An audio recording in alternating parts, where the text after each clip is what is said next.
Bon, ben, tant qu'à filmer ce matin, je viens de filmer une vidéo là, qui explique un peu mon setup, comment je me suis organisé pour démêler les équipements, le poids, les capacités de charge et tout ça là, dans mes équipements pour être capable de traîner ce que j'avais. Si vous ne l'avez pas vu, allez voir ça sur ma chaîne. Mais aujourd'hui, je voudrais vous parler de la remorque elle-même, pourquoi j'ai changé, d'où elle vient. C'est une remorque NN Buffalo Premium. C'est fabriqué à Drummondville. On est chanceux au Québec, c'est un autre domaine, un autre marché où étonnamment on a beaucoup de fabricants, Maxirool, voyons, K-Trail, Kerr, en tout cas il y en a plusieurs qui sont fabriqués au Québec. Donc ce que ça donne, c'est qu'on a un marché qui est bien en vie, qui a une bonne compétition, puis qui nous donne quand même beaucoup de choix.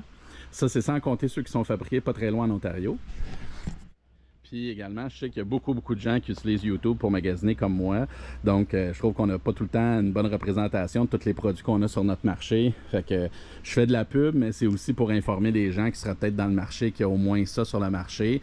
Puis, mais je vous encourage évidemment de ne pas prendre la même affaire que moi juste pour prendre la même affaire que moi. Faites vos devoirs, magasinez, allez vous faire des prix, regardez-les en personne. Ça change souvent la perspective. Puis, il y a des trucs qui sont importants pour moi qui serait peut-être pas important pour vous, etc. Donc, je me lance. La première chose que je voulais augmenter au niveau c'est la capacité de tir de ma remorque. Ma vieille remorque, je vais vous montrer une vidéo là, qui vous montre ce que j'avais avant. Elle allait très bien, puis c'était vraiment une parfaite remorque pour commencer. Elle avait une capacité de 21 000 livres, une remorque gooseneck. Elle avait aussi des poteaux pour mettre des billots. C'était 3 essieux de 7000 livres. Donc, elle avait une capacité de 21 000 livres. Son poids était de 5600 livres. Donc, on enlève ça à sa capacité, mais étant donné que c'est en col de cygne, on rajoute à peu près 20%. Donc, ça revient à peu près à 21 000 livres de toute façon. Donc, si ce que je viens de vous dire vous mêle, allez voir mon autre vidéo, je vous l'explique peut-être un peu mieux. Donc, une des choses que je voulais augmenter, c'est ma capacité. Puis cette remorque-là a 2 essieux de 15 000 livres avec des roues doubles. Donc, ma capacité vient de tomber à 30 000 livres au niveau de ma capacité de charge que je peux mettre dessus en termes d'équipement. Puis, bien, dans mon cas, ma pelle, présentement, parce que je ne dis pas que c'est pas impossible que je change de pelle un jour pour une plus grosse, bien, présentement, c'est une 6 tonnes. Puis, bon, c'est pas 12 000 livres, c'est catégorie 6 tonnes, mais en réalité, les specs, je suis plus autour de 15-16 000 livres.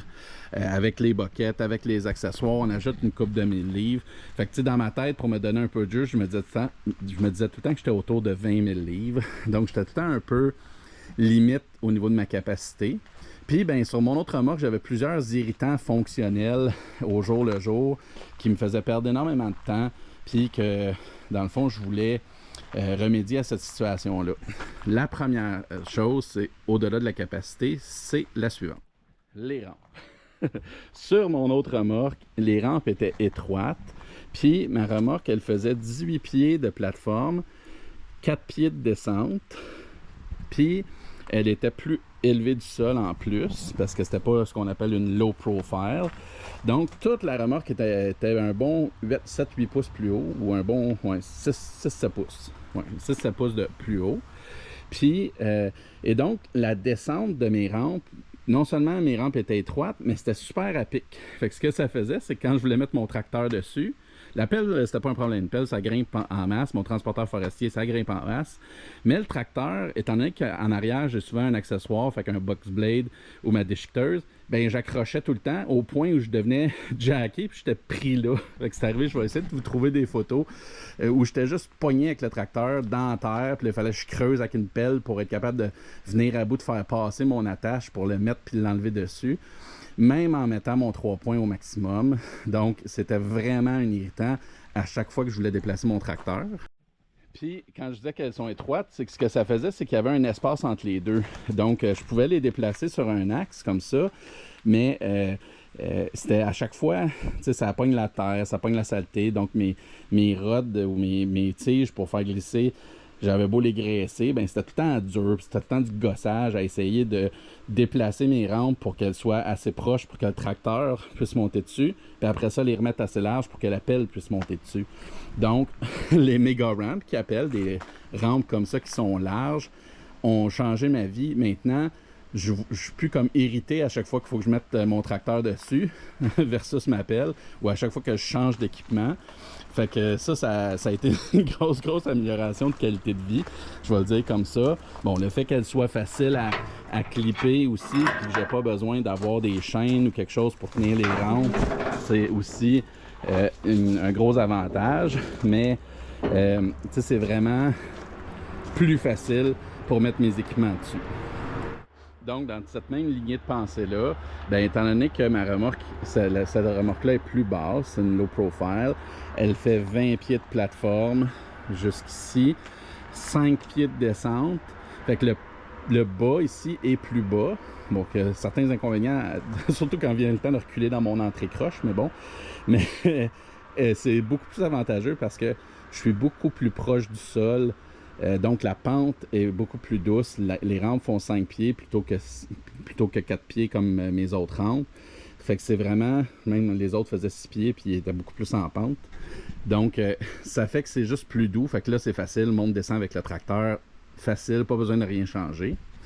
Bon, ces rampes-là, pour vous montrer les capacités de la remorque, je peux changer avec la barre ici. Je peux les faire tenir dans cette position-là sur la route, ce qui est quand même pratique quand justement j'ai mes accessoires comme ça pour ma pelle puis que j'ai pas le goût de les enlever puis je veux transporter mon transporteur forestier qui est quand même 20 pieds de long. Bien, il va descendre ici un peu, c'est pas grave, il est quand même sur la remorque puis le poids est bien centré, donc je les laisse en position ouverte comme ça puis ça va super bien. Puis ben étant donné qu'elles sont faites, la géométrie font en sorte que quand c'est fermé,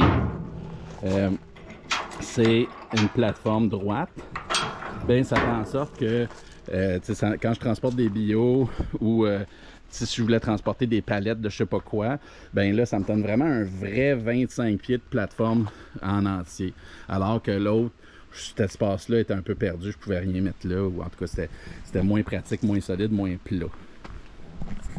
Donc, les rampes étaient un gros élément là, qui ont précipité ma décision de changer de remorque. Autre affaire qui a de l'air niaiseux, c'est ces petites pattes-là. Ce que ça fait, dans le fond, c'est que quand on vient mettre une grosse charge comme mon excavatrice ici en la montant, ben c'est que s'il n'y a pas ces pattes-là au sol, ça fait baisser, puis ça lève au bout. Puis sur un terrain plat, quand le camion est sur park, puis sur le frein de stationnement, c'est pas inquiétant, puis fait que j'aimais pas bien souvent. Mais c'est quand on est en pente, quand on est en terrain irrégulier, qui m'arrive quand même fréquemment chez mes clients, à cause que je suis dans les Laurentides, puis c'est des montagnes, ben ça m'est arrivé que le cul du camion levait, puis c'était pas le fun, tu sais, j'avais un petit thrill, on se tenait les fesses serrées, comme on dit. Ben en ayant ça, ça fait en sorte que ça descend plus. C'est stable. Fait que là, il n'y a plus cet effet-là de faire lever le camion au bout. Fait que là, j'y pense même plus maintenant. C'est super sécuritaire. Fait que ça a fait une grosse différence. Mon autre remorque en avait, mais il était comme sur des pivots. Fait que c'était dur à les sortir puis les rentrer. Puis en plus, qui était vieil, il figé dans la rouille. Mais au-delà de ça s'arrange. Mais c'était surtout qu'il fallait comme les descendre. Puis quand dépendamment de l'angle et du poids, ben c'était pas toujours possible parce qu'on n'est jamais sur une plateforme parfaite. Fait qu'en ayant quelque chose comme ça qui glisse dans le tuyau, ça c'est toujours bon, peu importe l'angle, peu importe l'irrégularité du sol, ça va bien. Autrement, ben je tenais à avoir des poteaux. Ces poteaux-là changent de place. J'avais ça sur mon ancienne remorque, fait que c'est pas nouveau. Mais pour moi, étant donné que je fais souvent du transport de bio, quand je nettoie les terrains de mes clients puis qu'ils veulent se débarrasser de leur bois, ben c'était important pour moi d'avoir ça. Bon, je parlais de sécurité. Mon autre remorque, le freinage n'était pas top.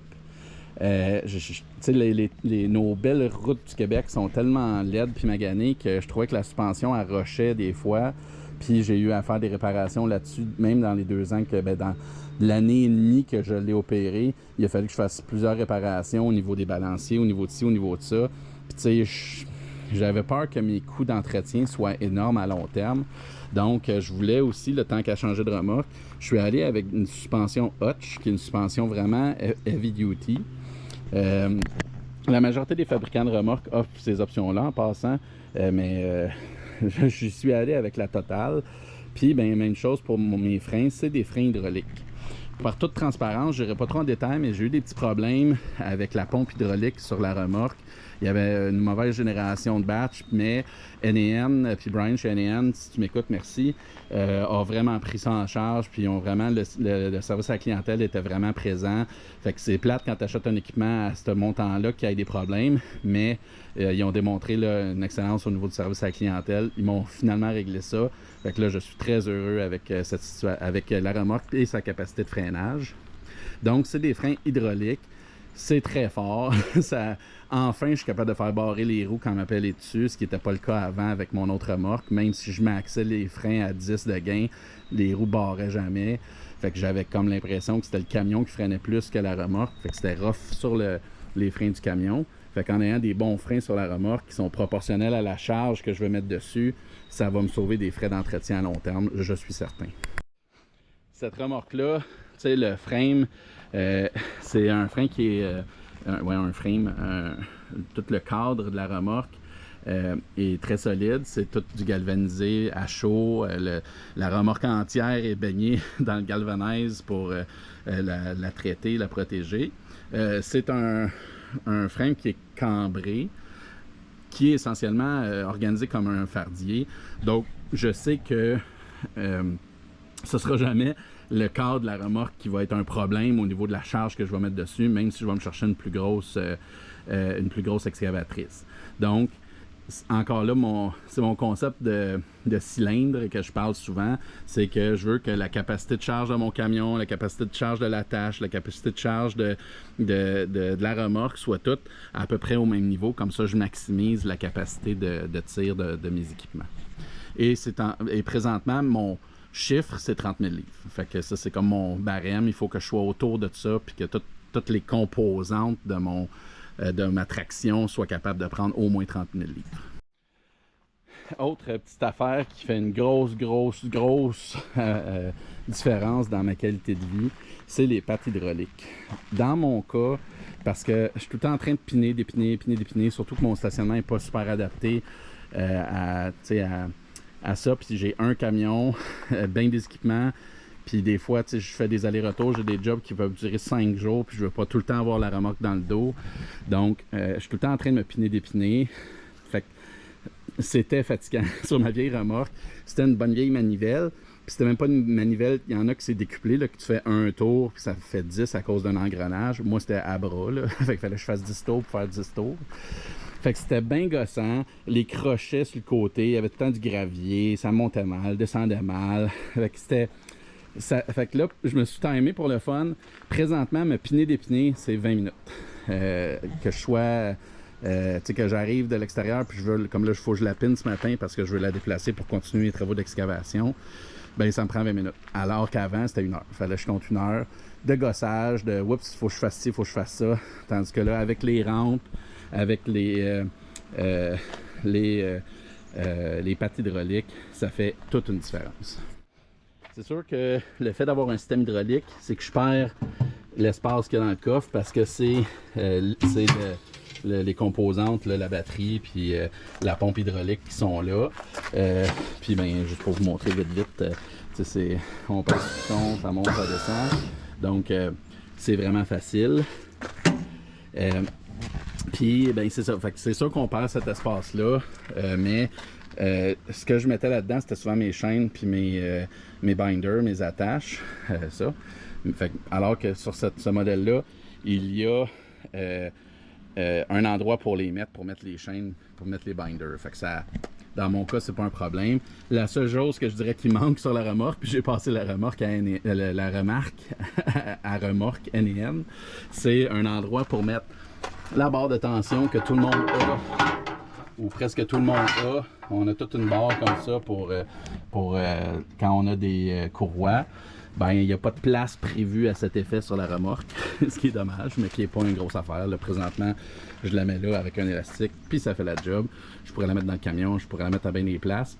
Là, je jouais avec l'idée de me mettre un coffre en métal en arrière, étant donné que là, je me suis étendu, mais je pourrais tasser ça d'un bon 3 pieds, que j'aurai encore en masse de place pour mettre le reste de mes équipements. Fait que je pense peut-être me mettre un coffre en métal pour mes bidons d'essence, ce genre de choses-là. Une autre affaire que j'avais pas sur mon autre remorque, c'est un pneu un spare, un pneu de secours si jamais il arrive un problème. Donc il est intégré, facile à descendre, c'est juste une pine, ça descend, on l'enlève, on le remplace et voilà. Fait que ça, c'était...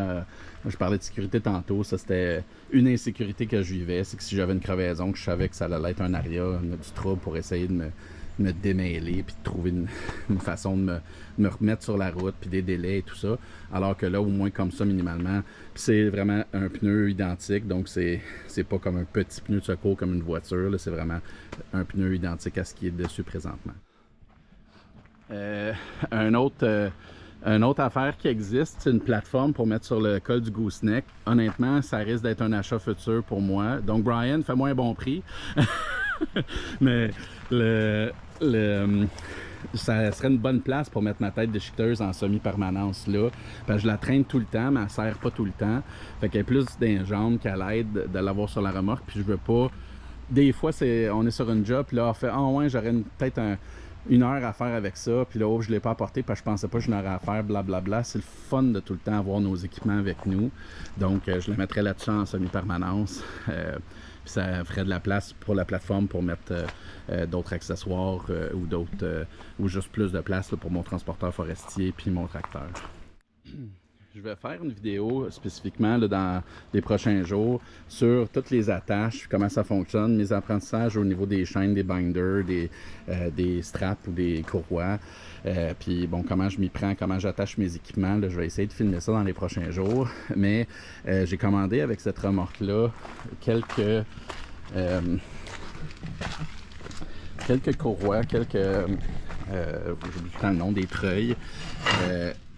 Pour être capable de mettre des courroies. Donc présentement, j'en ai seulement que 3 courroies d'installer, mais j'ai la possibilité d'avoir 5 courroies.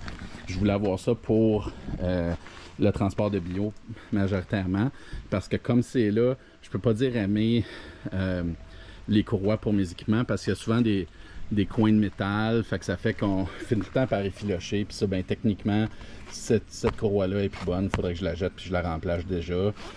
Donc, ça coûte cher de remplacement. Fait que je vais remplacer tout de suite mes courroies pour mes équipements par des chaînes. Ça dure tout le temps.